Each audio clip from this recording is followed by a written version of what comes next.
seorang gadis kecelakaan mobil, dibawa ke rumah sakit. Karena penampilannya memukau, 3 dokter memicu niat jahat. Mereka memanfaatkan jabatan, meningkatkan dosis anestesi, lalu bergiliran melecehkannya.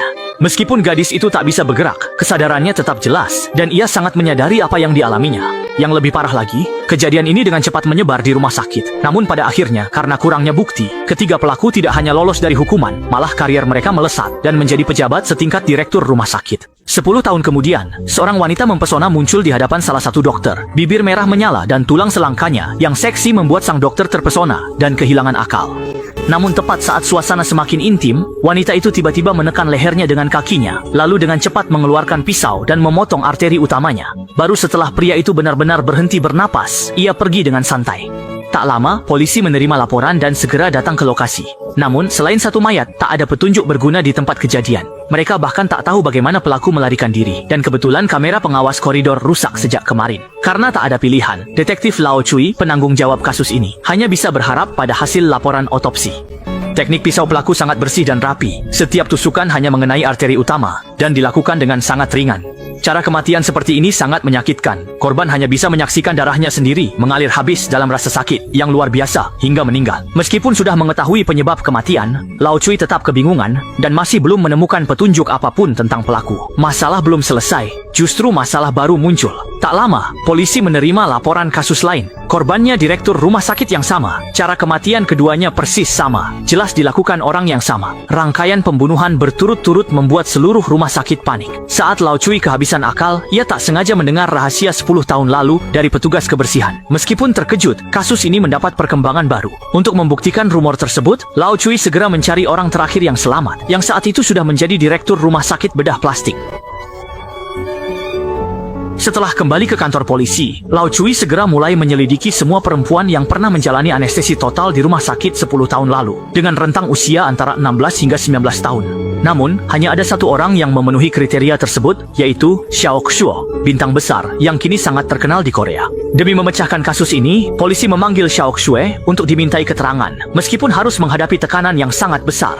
Lao Cui langsung menanyakan rumor yang beredar 10 tahun lalu. Namun Xiao Xuo tetap tenang dan dengan santai mengatakan bahwa dirinya tidak tahu apa-apa. Selain itu, saat kejadian, dia di luar negeri untuk syuting, sehingga punya alibi kuat.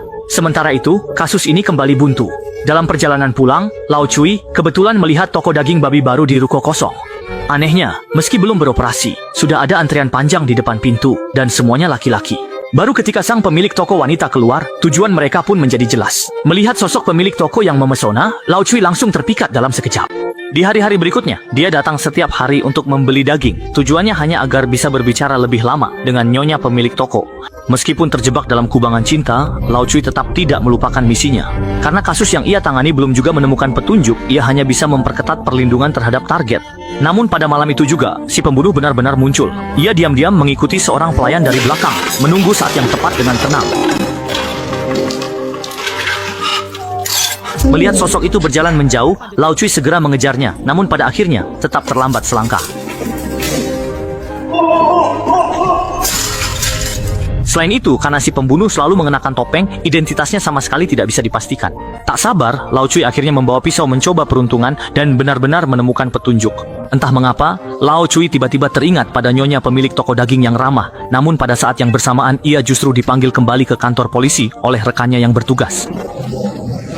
Namun kali ini, si pembunuh justru melakukan kesalahan fatal. Karena putri direktur Lee tiba-tiba muncul, ia tidak hanya gagal membunuh korban, malah justru terluka di pahanya. Malam itu, Lao Cui kembali mendatangi toko daging babi. Namun saat ia hendak masuk, ia justru bertemu dengan seorang nenek berambut putih. Anehnya, ia mencium aroma familiar dari tubuh nenek itu, tapi ia tidak ingat di mana pernah mencium bau itu. Setelah menutup pintu, Lao Cui melirik pisau di dinding, lalu hati-hati membicarakan kasus pembunuhan baru-baru ini. Pemilik toko tidak menjawab, hanya menyuruh Lao Cui segera membayar dan pergi. Namun tanpa sengaja, Lao Cui memperhatikan cara nenek itu berjalan.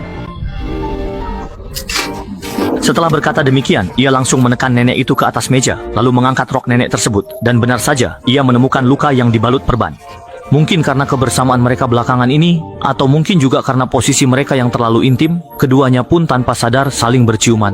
Namun tepat pada saat itu, Lao Cui menerima sebuah telepon. Direktur Lee ternyata diculik saat berada di bawah perlindungan polisi. Tapi hal ini juga membuktikan bahwa nyonya pemilik toko bukanlah pelakunya. Ketika Direktur Li sadar kembali, ia sudah terikat di sebuah gudang yang remang-remang. Tak lama kemudian seorang nenek berambut putih berjalan mendekat ke arahnya. Melihat pria sombong di depannya, sang nenek hanya memberi isyarat mata. Lalu pembunuh bayaran wanita di belakangnya langsung mengayunkan pisau dan memutus urat tangannya. Kemudian, sang nenek perlahan menurunkan celananya, lalu melepaskan anjing serigala besar dari kandang.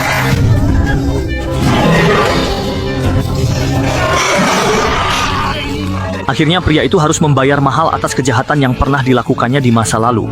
Tak lama, polisi menerima laporan dan segera tiba di lokasi. Setelah pemeriksaan forensik, diketahui metode kasus ini sama dengan 2 kasus sebelumnya, namun bedanya, kali ini pelakunya kidal. Kasus ini menjadi semakin membingungkan, hingga akhirnya Lao Cui melihat peran baru yang dimainkan oleh Xiao Xue di televisi. Barulah ia tersadar bahwa aroma harum yang ia cium di depan toko daging pada hari itu ternyata berasal dari tubuh Xiao Xue. Ini juga menjelaskan mengapa dia memiliki alibi yang sempurna, karena pelakunya sebenarnya bukan hanya satu orang.